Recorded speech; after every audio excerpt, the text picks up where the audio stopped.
10 novembre 1981. All'aeroporto di Orly in Francia viene arrestato un uomo. Si chiama Luigi Piovani o Ernesto Ciceroni. Perché di documenti ne ha 2, falsi, e nella valigia ha pure 4,5 kg di eroina. L'uomo in realtà si chiama Francesco Gasparini, noto trafficante di droga. Gasparini ha con sé i contatti di Gaspare Mutolo e una cartolina proveniente da un non meglio identificato Kin.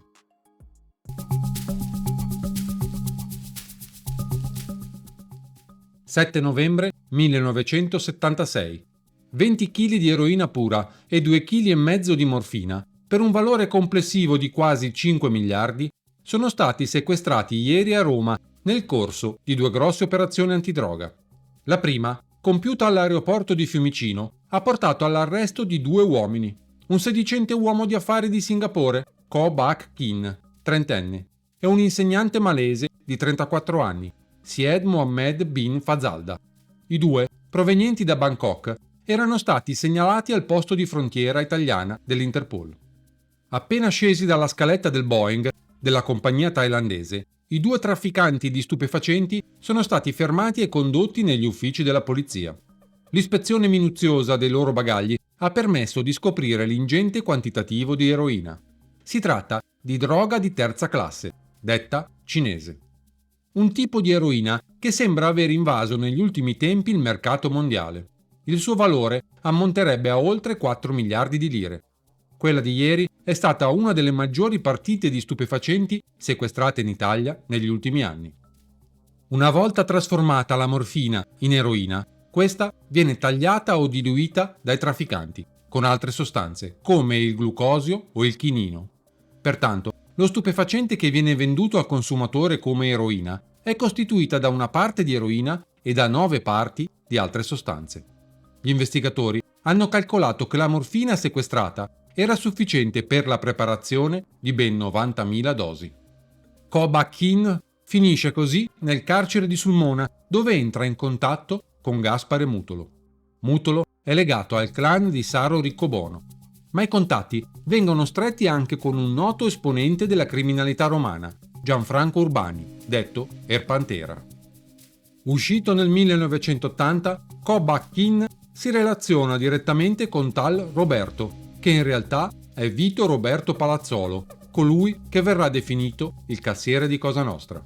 Il fornitore di Ko Bak Kin è un tale Tang Song, il quale si rifornisce direttamente al Triangolo d'Oro in zona nord della Thailandia, dove si trovano estese piantagioni d'oppio e dove si trovavano numerosi laboratori per la produzione dell'eroina. Il beneficiario ultimo di questa zona prosperosa è un signore della guerra, Chang Chi-fu, detto Kun Sa, principe prosperoso. Il suo guadagno medio da questa attività criminosa, esclusa gli omicidi, mensile per esempio, o annuo, qual era? Quanto guadagnava lei? Ma dipende i periodi, no? C'erano periodi, cioè dal 73 al 76, che io facevo delle puntate, diciamo, davo dei soldi ai napoletani, perché il grosso traffico, diciamo, si svolgeva a Napoli, gestito da Michele Zazza e da Ciro Mozzarella, con i vari turni che c'erano. Dopo, nella fine del 75, prima del 76, si incominciò un altro ciclo di delitti, quelli della droga, in cui il Gaetano Badalamenti ci informò famiglia per famiglia che potevamo fare delle puntate, non più, diciamo, in una misura misurata, perché, diciamo, con le sigarette si doveva vivere tutta la mafia, quindi era un provento che ci facevano avere sui 2 milioni al mese, cioè un mensile molto alto allora, tenendo conto allora. Più c'erano le estorsioni, più c'era qualche rapina di qualche gioielliere che si faceva. Dopo, quando si entrò nella droga, invece uno poteva vendere i soldi a piacere, i 10 milioni, i 20 milioni, i 30 milioni, i 50 milioni. E quindi questo è il al mese? Sì, signore, al mese. O a turno, che poteva passare un mese, poteva passare 40 giorni, o 2 mesi, o 20 giorni. Dopo, nell'81 in poi, io ho avuto, diciamo, uno dei traffici più importanti, diciamo, in mano, in cui avevo fatto delle conoscenze con Bachini, quello che poc'anzi un avvocato mi ha chiesto, in cui il signor Calò lo sa e l'ha tastato anche lui, i soldi, in cui diciamo tutti i cinesi mi portavano la droga a me in Italia. Quindi allora io non è che potevo fare i conti se guadagnavo 100 milioni a settimana o ogni 2 giorni. Più droga c'era, più soldi, insomma. Nel 1980 mi trovavo al carcere di Sulmona e ho fatto l'istanza per la semilibertà perché c'era la legge Guzzini e andò a finire che il giudice mi ha detto vabbè, trovati il lavoro a Teramo che io ti faccio uscire. Ho trovato il lavoro vicino Giulianova, avevo il bisogno di trovare qualche casa, qualche villa, perché c'era mia moglie con 3 bambini, quindi li volevo fare salire a Teramo con me. Mi informavo con chi potevo parlare e tutti mi indicavano un certo Gabrielino, a tipo che era il boss, diciamo, di Giulianova. Ma si vede che questa persona io ci ho fatto simpatia, non lo so, insomma, i contatti diventano più stretti con questo Gabrieli. Beh, qualcuno forse diceva una persona importante giù in Sicilia doveva essere. Ma comunque è un amico che non si è mai parlato in nome di questa cosa. L'ha portato a casa parecchie volte ed era una persona eccezionale. Era una persona simpatica, proprio tutto pareva fuorché di quello che era. Ma una persona gentile, una persona affabile, vestiva elegante. Io non sapevo che Mutoli era un mafioso. Io penso che aveva del fascino.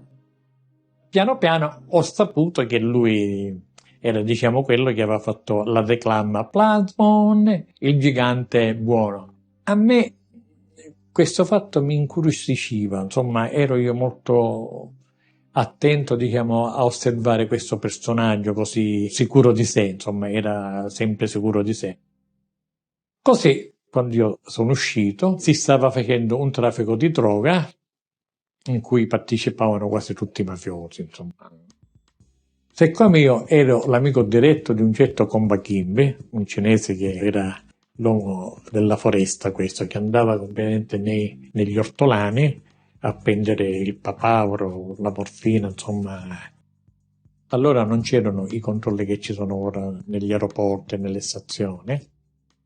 Io pagavo a 50 milioni il chilo, diciamo, l'eroina che portavano i cinesi, io senza toccarla, senza niente, le davo il bigliettino a questo, 5 kg, e ci guadagniamo 20 milioni allora al chilo. Allora questi mi cercavano tutti perché i palermitani, un certo Pino Safeca, che era questo compare di Salvatore Zina, mandandolo in America, in Canada, ai Contreras e ai Gambino, quelli hanno visto che la merce era troppo buona, quindi non avevano problemi di mercato, insomma, quanto ce ne arrivava se ne prendevano.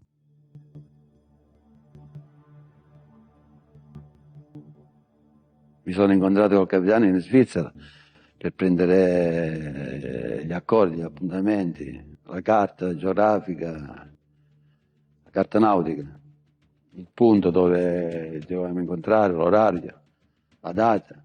Io dalla Svizzera sono stato in Grecia a vedere la nave, poi mi ritornai in Italia.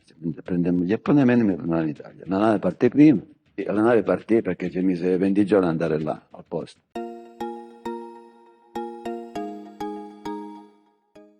«4 aprile 1983. La nave Alexander G salpa da Eleusi in Grecia. Apparentemente ha a bordo un carico di cemento diretto a Port Sudan, dove giunge il 12 aprile successivo. Prosegue poi per la Thailandia, dove arriva il 3 maggio dello stesso anno.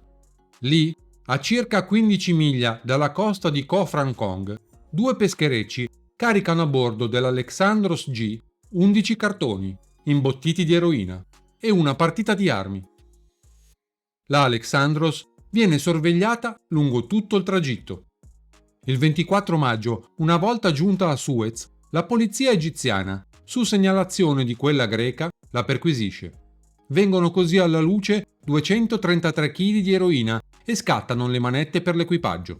La vicenda dell'Alexandros collega definitivamente Cosa Nostra al traffico di eroina, e mette in discussione la credenza, ancora ben radicata a quel tempo, che la mafia siciliana non traffichi in stupefacenti per ottemperare a un presunto codice d'onore.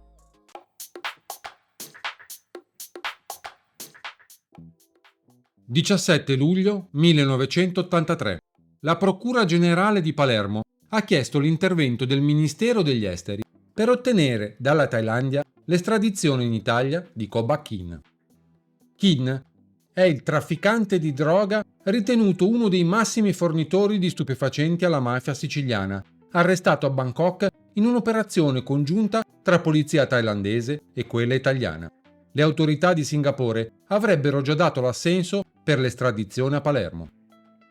Ora, con l'arresto di Koba Kin, si è messo fine alle operazioni di una vasta rete di corrieri, incaricati di alimentare con materia prima le raffinerie clandestine in Sicilia. Koba Kin era il principale rifornitore del clan di Gaspare Mutolo, palermitano alleatosi con la malavita catanese. Le indagini sul ponte della droga Thailandia-Sicilia si sono sviluppate per 2 anni e hanno portato al sequestro prima di 4 kg di eroina all'aeroporto parigino di Orly e poi di 200 kg di eroina e 25 di morfina a bordo di una nave greca a Port Said. Sia i dirigenti della Criminal Pool sia i magistrati sostengono che con l'arresto di Koba Kin è stato compiuto un passo decisivo. Perché per la prima volta un grosso filone del traffico degli stupefacenti è stato interrotto all'origine. Nel corso delle indagini, cominciate nel novembre 81, sono stati arrestati i corrieri Francesco Gasparini, dipendente dell'ACI, che teneva i contatti tra malavita italiana e Koba Kin, Gianfranco Urbani e Fioravante Palestini. Quest'ultimo è un personaggio noto al pubblico italiano, perché è colui che con il suo fisico da culturista reclamizzava per anni in televisione i prodotti Plasmon. Si è appreso che nella villa del cinese, oltre alla droga, la polizia ha trovato diverse valute estere per un valore di molti miliardi di lire, ricavo dello spaccio delle sostanze stupefacenti. Koba Kin, che è ricercato a Singapore per essersi sottratto agli obblighi di leva, viveva clandestinamente a Bangkok sotto falso nome da 3 anni. Nel 1980 era stato scarcerato in Italia dopo aver scontato parte di una condanna a 6 anni di reclusione, inflittagli per essere stato trovato in possesso di 20 kg di eroina all'aeroporto di Fiumicino ed era stato riavviato sotto scorta verso Singapore. In una sosta all'aeroporto di Bangkok era però riuscito a fuggire e a riallacciare nella capitale thailandese tutti i contatti necessari alla ripresa in scala ancora maggiore dei suoi traffici. – 29 luglio 1983. Viene ucciso a Palermo Rocco Chinnici. Pensò quando seppe di quel fatto? Cosa fece? Se lo ricorda quel giorno? Certo che me lo ricordo. Io mi trovavo in Thailandia, ero appena arrivato in Thailandia, dove mi ero recato per interrogare un trafficante di stupefacenti. Ho appreso la notizia per telefono, avendo telefonato a casa per comunicare che ero arrivato, e ho appreso di quello che era successo. È stato un fatto straziante e ancora più terribile per me, perché mi trovavo fuori da Palermo e non ero in grado di poter fare nulla, neanche di rendermi conto di quello che era accaduto.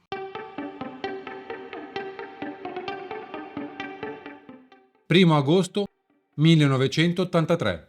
Rocco Chinnici, capo dell'ufficio istruzione, è stato ucciso anche per una sua intuizione storica sulla lotta alla mafia. Aveva capito che per infrangere il muro di omertà e di connivenze che legano le cosche al tessuto economico-politico non c'era altra via da percorrere che risalire alle origini. Cioè, aveva rovesciato i confini e le tecniche di indagine tentando di colpire i produttori di eroina e di morfina base, corrispondenti esteri e grossisti della mafia siciliana. Così, sulla base di alcune deposizioni eccezionali, ricavate da colloqui con trafficanti arrestati in altri paesi, soprattutto in Medio Oriente e in America, era riuscito ad arrivare al più grande fornitore di eroina pura della Thailandia. L'uomo si chiama Koba Kin ed è considerato dalle autorità thailandesi il controllore del traffico internazionale di stupefacenti del sud asiatico. Chinnici non aveva perso tempo. Ricevuta la notizia dell'arresto del cinese, aveva catapultato 2 magistrati di prima linea, Falcone e Signorino. Aveva un ruolo centrale in quel grosso traffico. Stava lì in Thailandia e lui si occupava di reperire, diciamo, l'eroina che poi veniva trasportata in Italia.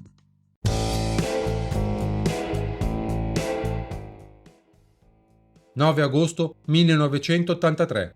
Ko Back-in è stato espulso dalla Thailandia ed è arrivato ieri mattina a Roma per essere poi portato a Palermo.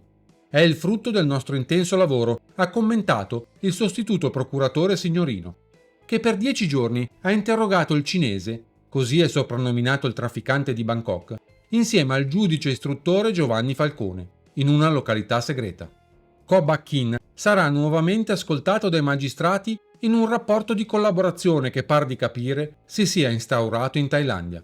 Più volte i giudici palermitani hanno sottolineato che mentre i mafiosi non aprono bocca e neppure muovono le ciglia, gli stranieri sono disponibili a parlare dei loro rapporti con le cosche.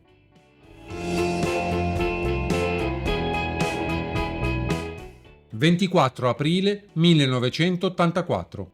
Nella guerra ai trafficanti di eroina, la Guardia di Finanza comincia a raccogliere i frutti dell'arresto di Ko Back-in, il cittadino di Singapore catturato lo scorso anno. Le indagini successive all'arresto hanno messo alle corde una vasta organizzazione di traffico di stupefacenti. Sono state denunciate altre 42 persone, 18 delle quali già arrestate. Come gli altri denunciati, sono tutti responsabili di associazione per delinquere finalizzata al traffico di stupefacenti. Infine, un particolare curioso, rivelato dalle intercettazioni telefoniche rese note nel dibattimento del processo per l'uccisione del consigliere istruttore di Palermo Rocco Chinnici. Destinatario dell'agguato avrebbe dovuto essere il giudice Falcone, che però si trovava nel luglio dell'anno scorso a Bangkok per interrogare Ko Back-in.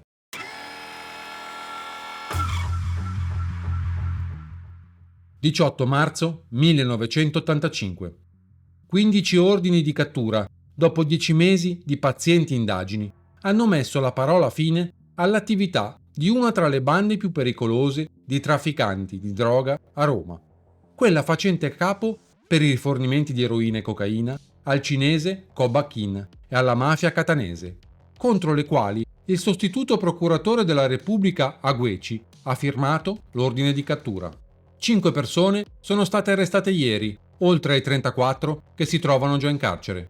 Sono i catanesi Francesco Cannizzaro e Antonino Ferrera, poi Raffaele Pernasetti ed Enrico De Pedis, quest'ultimo arrestato qualche giorno fa in casa dell'ex moglie del calciatore Bruno Giordano. Il giudice Falcone un giorno viene e mi viene a dire: la nave l'hanno preso. C'è Gabellino, dice che lei, Falcone, era un uomo che quando parlava e misurava le parole, e mi dice: guardi che le carceri non sono come qua in Italia, che vi entra lo champagne oppure il caviale ai mafiosi. Là c'è la pallapiede, sono sottoterra e c'è anche la paura che non ce la fa a stare 30 anni là. Logicamente pensavo, a questo si deve aiutare. Infatti, mentre io sono a Palermo, parlo col signor Savoca, il compare di Salvatore Rina, perché là, siccome è un paese di coronelli, di generale, si poteva vedere di corrompere, insomma. Avevo sentito con 100, con 200 milioni si poteva fare qualche cosa quantomeno per diminuire questa pena o farla andare in un carcere più tranquillo. Questo mi dice: sai, tu ci ho detto, cioè parlando per Salvatore Rina, per il momento non bisogna fare niente, bisogna stare fermi. E io qua mi lamentai tantissimo, ci ho detto: oh, quello si è comportato bene, almeno aiutiamola, che convincimento avrà dei mafiosi?